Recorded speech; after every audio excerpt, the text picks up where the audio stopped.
Musibye mutya na Uganda batulaba wando ku NEKOZ TV amanyanze original benja era nga butelevu nyingi daona embozi ya Fiona Kolwalero nga atensa zeo nkutuseko embozi kwatagana ku mwimbi wa wakabi Da Diva oboyinza okumuyita La Diva mu lulimi lwa Spanish. Omukyala gwenze naye bamuyita Rema Akonye. Of course she's one of Uganda's best vocalists betulina wane Uganda. Omu ku bakyala bakyasinze okuyimba UG weekend eno Rema abaddeko ku mukolo Masaka. Ng'omukolo guno kubaddeko Madrat ne Chiko at the same time nga kuliko ne Eddy Kenzo. Rema y'omu ku bayimbi bayise ku mukolo guno. Of course omukolo gwabaddeko ne Sheikh Mzata emabega kawo nabalazeko Sheikh Mzata ne Eddy Kenzo bwe bagasimbaganya we babonzeko awo ne Eddy Kenzo n'amubuuzaako. At the same time omukolo gwe gumu guno gwennyini Rema Namakula yabaddeko ne Eddy Kenzo. Eddy Kenzo eyatutte obudde bwe ne ba Madrat ne Chiko bakedde ku mukolo nga balinga bamanyi kitiro kinagenda mu maaso cause bo batuusewo na misana aliya nga bantu bannajja bangi.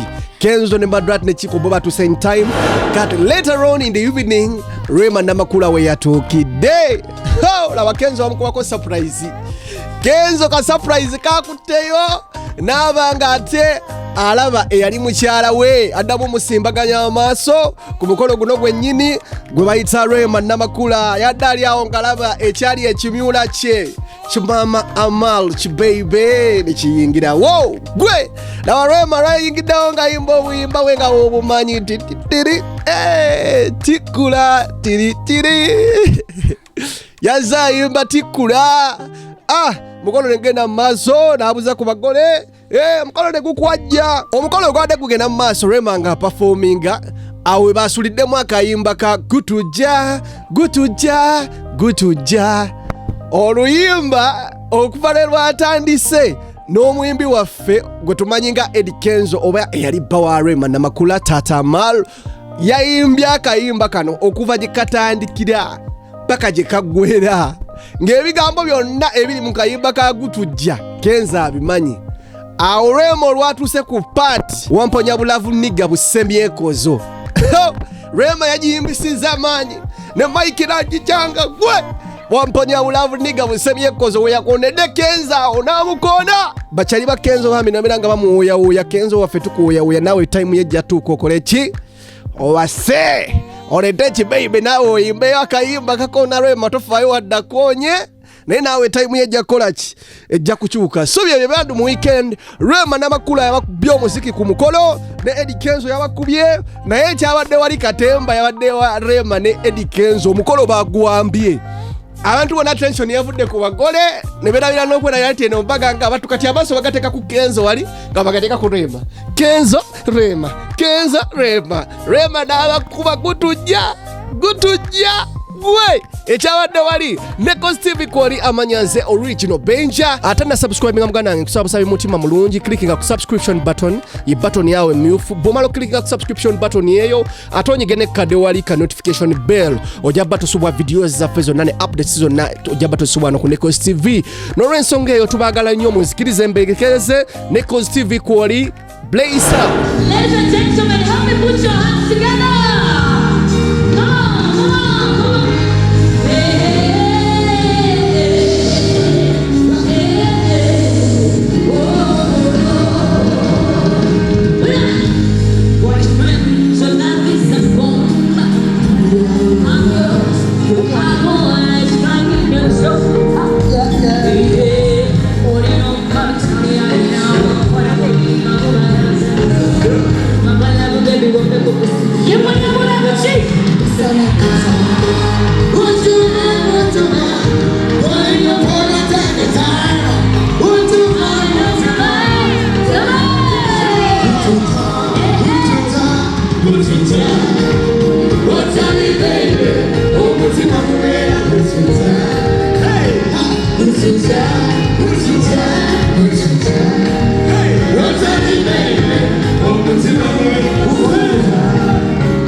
Many people would make it, you know, they don't have to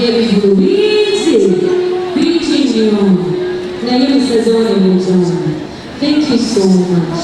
Wherever I am, wherever you are, Katonda Makumbi, Abatanari, Abagizo Mochi, Abashayimbe, Babotobole,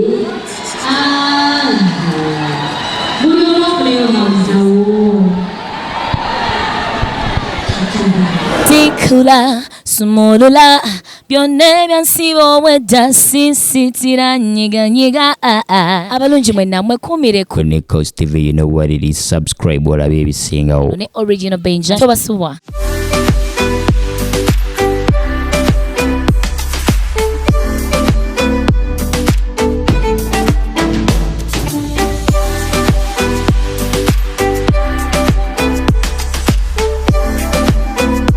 Yo, my people, what's up? It's your boy Eddy Kenzo with my boy Original Benja. Subscribe on NEKOZ TV.